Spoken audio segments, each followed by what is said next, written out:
Welcome है आप सबका आज के हमारे टॉपिक में जो स्टेप्स ऑफ ग्लाइकोलिसिस। अब स्टेप्स ऑफ ग्लाइकोलिसिस में हम जिसे देख रहे हैं कि ये हमारा टॉपिक है और उसके बाद इधर हमने नेम ऑफ मॉलिक्यूल्स रखे हुए हैं और इंजाइम्स के नेम रखे हुए हैं। अब इससे हमें पता चलता है कि जब मॉलिक्यूल्स वो टूटेंगी वो इंजाइम की मदद से ही टूटेंगे।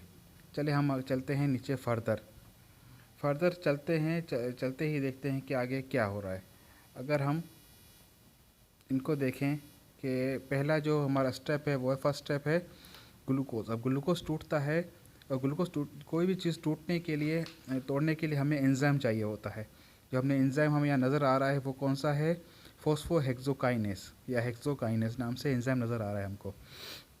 हम क्या करेंगे, हम एंजाइम की मदद से ग्लूकोज के अंदर एटीपी को तोड़ेंगे।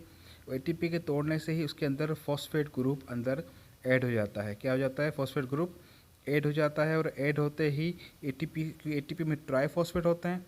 ट्राईफॉस्फेट में से एक फॉस्फेट टूट के अलग होगा और वो बन जाएगा ग्लूकोज 6 फॉस्फेट और एटीपी से कन्वर्ट हो जाएगा वो एडीपी में।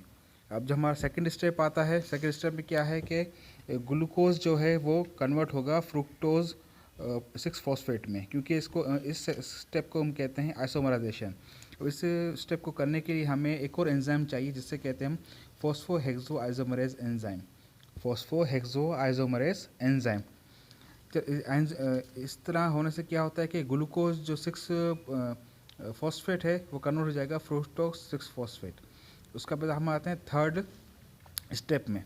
थर्ड स्टेप में क्या होता है कि जो फ्रुक्टोज 6 फॉस्फेट है उससे हम क्या करेंगे, उसके अंदर हम फिर से एटीपी की इंडक्शन करके एक और फॉस्फेट ऐड करेंगे और फिर हमें इस तरह नज़र में आ रहा है कि हमें एटीपी यहाँ यूज़ किया, एटीपी से एक फॉस्फेट निकला और फिर ऐड हो गया और जो एंजाइम हमने यूज़ किया है वो फॉस्फोफ्रुक्टोकाइनेज है।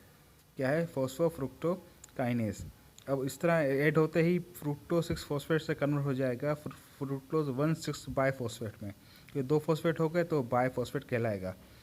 उसके बाद जो हमारा फोर्थ स्टेप आता है, फोर्थ एंड फिफ्थ स्टेप ये दोनों साथ ही होते हैं। उसमें क्या होता है कि फोर्थ एंड फिफ्थ स्टेप में कि फ्रुक्टोज 1,6 डाईफॉस्फेट है वो क्लीवेज होता है। यहाँ पे क्लीवेज मतलब तोड़ना होगा।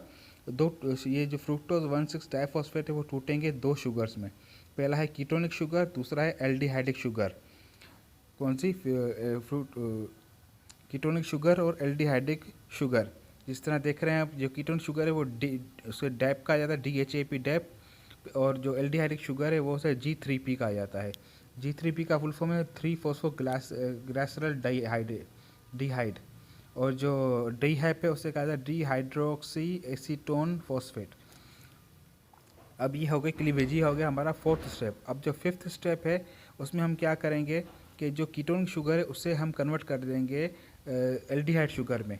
जो डीहैप है वो कन्वर्ट हो जाएगा G3P में और G3P दो बन जाएंगे। उसके बाद हम और ये कन्वर्ट होने और दोनों को जोड़ने में जो हमें एंजाइम चाहिए होता है वो होता है G3P डिहाइड्रोजिनेस।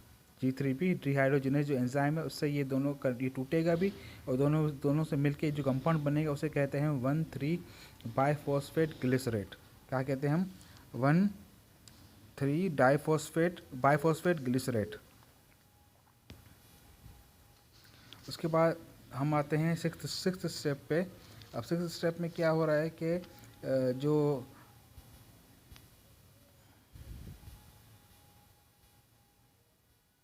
सिक्स्थ स्टेप में हम देख रहे हैं कि 1,3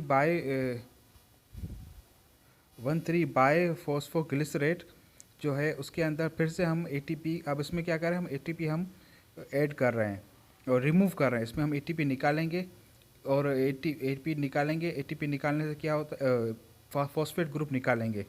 तो फॉस्फेट ग्रुप निकालने से फॉस्फोग्लिसरेट काइनेज हमें ऐड करना एंजाइम लगेगा, उससे एटीपी रिड्यूस होगा और ये 1,3 बाईफॉस्फेट से 3 फॉस्फेट ग्लिसरेट बन जाएगा। उसके बाद भी हमें एक और फिर नेक्स्ट स्टेप जो आता है, नेक्स्ट स्टेप में फॉस्फोग्लिसरेट म्यूटेज हम एंजाइम लेंगे और 2 फॉस्फेट ग्लिसरेट में कन्वर्ट हो जाएगा। उसके बाद फिर से एक और एंजाइम लगेगा वो एनोलेज जो 2 फॉस्फोग्लिसरेट को कन्वर्ट करेगा फॉस्फेनोल पाइरूवेट में। फिर इसमें क्या होगा कि हम इसमें से एक और फॉस्फेट ग्रुप निकालेंगे और ग्रुपेट निकालने से क्या होगा कि एटीपी में कन्वर्ट होगा, उसमें एटीपी जनरेशन हो रही है। पहले भी एटीपी जनरेट हुई थी, जो हमने फॉस्फेट निकाला था, ऐड नहीं कर रहे हैं, और उसमें एटीपी निकाला और उससे पायरुवेट काइनेज नाम का एंजाइम हमने यूज़ किया और उससे पायरुवेट बन गए और 2 एटीपी हमें जनरेट होके फाइनली स्टेप में मिले हैं। Thank you. आज का हमारा लेक्चर यहीं ख़त्म होता है।